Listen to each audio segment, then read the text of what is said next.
সকল বিএলও বন্ধুদের উদ্দেশ্যে আমার একটি ছোট্ট বার্তা। আমি একজন বিএলও।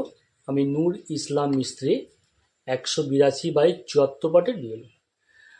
আপনারা সকলে জানেন এখন চলছে প্রি এসআরিআরের কাজ। মূল এসআরিআর হবে নভেম্বর মাসের 12 তারিখ থেকে। সেই এসআরিআরের এটা একটা প্রস্তুতি পর্ব বলা চলে। যে কাজগুলো মূলত করতে হবে এখন অনেকের প্রশ্ন, সেই কাজগুলো আমি কয়েকটা আলোচনা করে নিচ্ছি। প্রথমত আমাদের বিএলও রেজিস্টারটি আপডেট করে নিতে হবে। কি করব? এই বিগত 1 বছরের মধ্যে যে সমস্ত ভোটার মারা গেছেন তাদেরকে আমরা চিহ্নিত করব। তার সঙ্গে সঙ্গে দেখা যাবে গত 1 বছরের মধ্যে অনেক মহিলা বিবাহিত হয়ে আপনাদের সংশ্লিষ্ট পার্টে এসেছেন, তাদের নামগুলো সেই সংশ্লিষ্ট ফ্যামিলিতে লাল কালি দিয়ে নথিভুক্ত করব। এই কাজটা হয়ে গেল। তারপরে আমরা কি করব, আমাদের বিএলও রেজিস্টারের শেষ দিকে এ, বি, সি, ডি এবং ই, এই 5টা ফরম্যাট আছে। ওই ফরম্যাটগুলো ফিল আপ করতে হবে। ওগুলো আমরা জানি, আগেও করেছি। এ ফরম্যাটে কি থাকবে?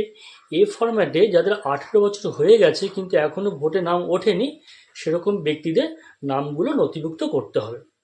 এটার জন্ম তারিখে একটা ভিত্তি ধরলে কি হবে, 1/1/2007 বা তার আগে যাদের জন্ম তাদের নামটা এই এ রেজিস্টারে এ ফর্মে নথিভুক্ত হবে। এ ফর্মের কাজ মিটে গেল। এরপর আমি বি ফর্মে যাব। বি ফর্মে কি আছে, যাদের বয়স 17 বছর তাদের নামটা নথিভুক্ত করতে হয়। এর যে জন্ম তারিখ তার ভিত্তিটা কীরকম ধরবো, 2/1/2007 থেকে শুরু করব, 1/10/2007 এই পিরিয়ডের মধ্যে যাদের জন্ম তাদের নামগুলো ওখানে নথিভুক্ত করুন, তাহলেই 17+ হয়ে যাবে। তাহলে বি ফর্ম চলে গেল। এরপর আমাদের সি ফর্ম। এখানে কি, ওই যে আমি মৃত ব্যক্তি, শিফটেড ব্যক্তি বিএলও রেজিস্টারে আপডেট করেছি তাদের নামগুলো ওখানে নথিভুক্ত করুন। তারপর ডি ফর্ম। এই ডি ফর্মটা আমাদের আগে করাই আছে। আমার সংশ্লিষ্ট পার্টে যারা পিডব্লিউডি বন্ধু আছেন তাদের নামগুলো ওখানে নথিভুক্ত করতে হবে। আর ই ফর্ম, যার যদি কোনো ইমেজে, আমার যে রোলের যদি ইমেজে কোনো ভুল থাকে, ছেঁড়া থাকে বা না থাকে, সেরকম ব্যক্তিদের নামগুলো আমরা ওখানে নথিভুক্ত করব। নর্মালি এটা খুব একটা আসে না। এই কাজগুলোই এখন আমার বিএলও রেজিস্টারে এইটুকু করতে হবে। এটা একটা পার্ট গেল। এবার আমি আসি বিএলও অ্যাপের কথায়। বিএলও অ্যাপটা আপনারা সকলে একটু আনইনস্টল করে পুনরায় ইনস্টল করুন। এতে কি হবে, আপডেটের ভার্সানটা আপনারা পেয়ে যাবেন। এরপর কি করবেন, আপনারা মোবাইল নাম্বার দিয়ে যেমন রেজিস্টার করতে হয় রেজিস্টার করে নিন। তারপর বিএলও অ্যাপটা খুলুন। দেখুন বাম দিকের উপরে 3টে ডট দেওয়া আছে, ওই ডটে ক্লিক করুন। ক্লিক করলেই যে অপশানগুলো আসবে সেখানে ডাটা সিঙ্ক বলে একটা আপনি পাবেন, ইলেকট্রন ডাটা সিঙ্ক। ওই ইলেকট্রন ডাটা সিঙ্কে ক্লিক করুন। ক্লিক করলে আপনি যে পেজটা খুলবে দেখুন একদিকে অফলাইন একদিকে অনলাইন আছে।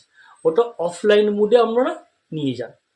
অফলাইন মোডে নিয়ে যাওয়ার পর আবার সেই যে 3টে ডট ছিল বাঁদিকের উপরে সেখানে ক্লিক করুন। ক্লিক করে হোম পেজে চলে যান। হোম পেজে গিয়ে এবার হাউস টু হাউস সার্ভে যে আছে সেখানে ক্লিক করুন।